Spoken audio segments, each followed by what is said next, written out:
Mga kalakwatsero, meron akong nakita dito sa Barangay Manaybanay na magkakapatid na pikit yung mga paglalakad po nila.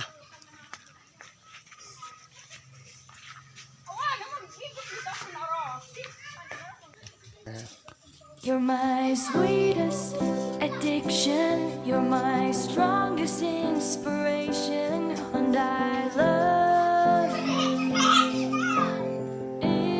It's true, there's no mountain I could not climb as long as you are mine, and I thank you for being you. I'll be your best Mga friend. kalakwatsero, mga kababayan, sa araw na ito, babalikan po natin yung tatlong magkakapatid na babae para kausapin po natin. Sila po yung mga PWD na magkakapatid na gusto natin makausap at mabigyan po natin ng tulong. So babalikan po natin sila, pupuntahan natin sa bahay nila ngayong araw na to. Medyo malayo pa ito mga kalakwatsero kasi nandun sa dulo yung bahay nila. I love you more and more and more than I can say.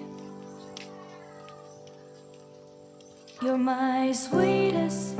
Malayo-layo pa yung lalakarin natin para marating natin yung bahay ng magkakapatid. And I love you. It's Mga kalakwatsero, mga kababayan, nandito tayo sa mountain bahay nila. I could Yung not. tatlong magkakapatid na babae. So, punta tayo sa loob dito.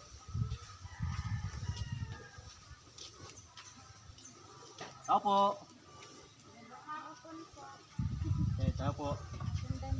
Okay, wow. Grabe, mukhang busy po kayo ngayon, ma'am eh. Ah, busy kayo. Ang ginagawa nyo ngayon eh. Painit ng tubig. Nagpapainit ng tubig. Pwede po bang makaupo? Nasaan yung mga kapatid nyo? Sige, upo dyan. Okay. So, pasok ko rin natin video. So mga kababayan, mga kalakwatsero, nandito kami ngayon sa bahay ng tatlong magkakapatid. Dito sila ngayon. Ma'am, anong ginagawa nyo, ma'am? Nag-iinit ng tubig pang kape. Nagiinit ng tubig pang kape. Oh, grabe oh. Dito sila ngayon. Ito yung magkakapatid. Nandito naman yung isa sa taas. Ma'am, anong ginagawa nyo, ma'am? Ayan. Mga busy pala sila. Naabutan po namin na may mga ginagawa yung magkakapatid. Ma'am, pwede ko yung makausap? Ma-interview? Sige po. Okay, sige ma'am. Paupo po tayo, ma'am. Halika. Okay. Bumaba ka. Paupo tayo, ma'am. Dito, kausapin ko kayo. Medyo maputik. Pwede maupo ako dito? Opo. Ikaw yung bunso. Okay. So, ngayon. Ikaw yung bunso, yung pangalawa, ikaw yung ate. So, ma'am, kumusta naman yung katayuan natin sa buhay? Mahirap. Mahirap. Matanong ko lang, mga kababayan, tatanungin po natin yung tatlong magkakapatid dahil po sila yung PWD. So, gusto natin malaman na mula ng bata kayo, since birth, ganyan na po ba talaga kayo maglakad? Opo. Mula sa bata. Mula sa pagkabata? Ano, grabe ano? So, lahi nyo po ba? Hindi ko alam. Hindi nyo alam. Pero yung nanay nyo, hindi po naman siya ganyan. Okay. Ang tawag niyo parang piking. Yung ano, dalawang tuhod niya nagdidikit pag naglalakad. Diba? Opo. So, yun. Oo. So, Kapag malayo yung lalakaran namin, masakit yung masakit. para Oo. namin. So, pag malayo, napapagod kayo. Okay. Nung bata kayo, naranasan nyo ba na binubuli kayo ng mga tao? Opo. Ako po ang lumalaban sa aming tatlo. Lumalaban talaga. Grabe ano. Kasi minsan yung ba, may mga nalalait ng mga bata dahil sa katayuan nyo sa buhay. Diba? So, ano yung na-experience nyo? Masakit ba sa kalooban na? Masakit talaga sa amin na binubuli kami. Tapos, hindi Sige. po kami nakapagtapos ng pag-aaral dahil sa bully. Okay. Grabe no. Hindi kayo nakapagtapos mag-aral dahil binubuli kayo ng mga kaklase ninyo. At hanggang ngayon, ito yung kalagayan nyo ngayon sa buhay. Sabi nga, hindi ka nakapag-aral. So, paano nyo naman nalagpasan lahat ng mga pagsubok na pinagdaanan nyo? Siyempre, tatlo kayo magkapatid, tutulong-tulong kayo ngayon, di ba? So, makwento nyo nga, ikaw magkwento nyo po, ano yung pinagdaanan mo sa mga, habang lumalaki ka, natanong mo ba sa sarili mo, na bakit kami ganito? Natatanong po at Okay? Sige ma'am, kwento nyo, isa-isa nyo po. gusto ko iwaray. Tagalog lang, kasi di maintindihan eh.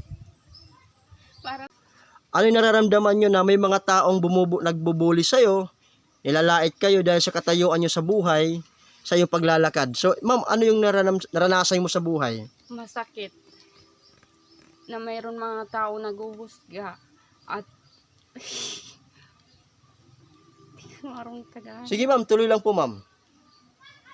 Mga kalakwatsero, nahirapan po siya magsalita ng Tagalog dahil sabi nga niya, nahinto yung kanilang pag-aaral dahil sa mga taong nangbubuli sa kanila.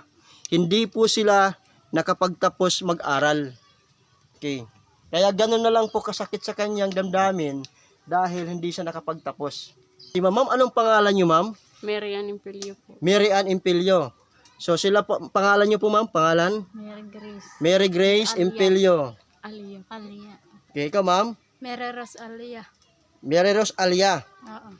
Mary Rose Alia, ikaw, bali, Impilio na kasi nakapag-asawa ka. Tama. Opo, Impilio na talaga. Opo. Impilio na pero Alia din. Alia din. Alia din yung middle name ko. Okay. Apelyido ng mama namin. Okay, so mga kababayan, tingnan po natin. Ito po yung kanilang bahay. Tingnan nyo sa loob. Kakaawa po sila. At dito sa kanilang tinitirahan, oh, maputik din po sa loob, grabe. Ito yung bahay nila. Ayan. So ma'am, pag umuulan, dito lang hindi tumutulo dito.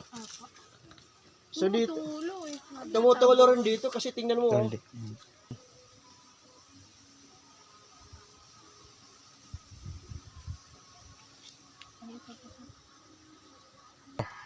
Nananawagan po kami na humingi kami ng kunting tulong.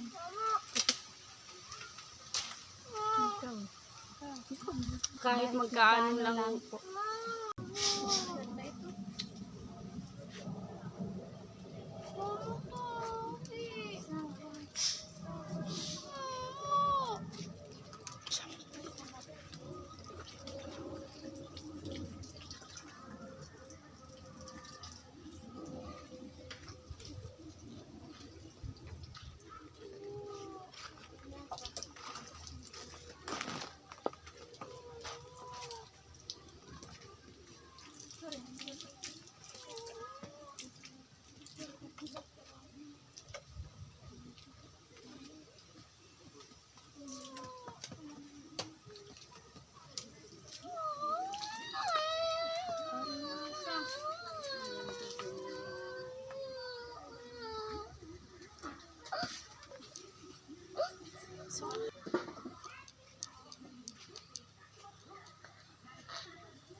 Kuha daw ano